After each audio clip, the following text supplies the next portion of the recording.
for many, many decades, and some could arguably say even still today, many of the top union officials and labor officials within the AFL-CIO and its affiliated unions were closely tied to the U.S. foreign policy establishment, to the State Department, the U.S. Agency for International Development, National Endowment for Democracy, and of course the CIA, which is where the sort of derisive moniker AFL-CIA comes from. That was kind of started in the late 60s when some of this came to light for the first time during the Vietnam War.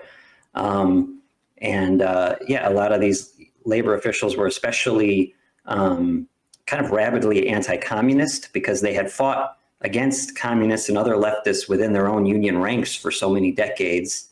And they were very eager to maintain a seat at the table with, and maintain sort of legitimacy and respectability in the eyes of the U.S. government, because they weren't particularly radicals in how they pursued unionism. They didn't like ideas of class consciousness or class struggle. It was more just about,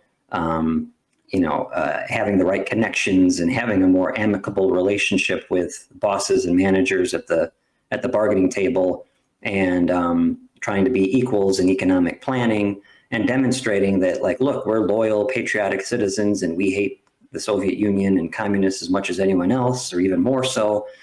And and as you mentioned, it did kind of serve to lead to this kind of degradation in this decline in union density and union power, because as I argue, the AFL-CIO was so focused on waging this Cold War overseas and devoting so many resources and so much energy to this, while not organizing the unorganized in the U.S. and not fighting back against corporate America's attacks on the labor movement, and not being enthusiastic enough and sort of jumping on and supporting the various social movements that were happening throughout the 60s and 70s. I mean, there were some exceptions, but generally speaking, the mainstream labor officials from the AFL-CIO were not kind of doing the things that we would hope that they would do, and instead devoting so much time and energy and resources on trying to defeat any kind of left-wing or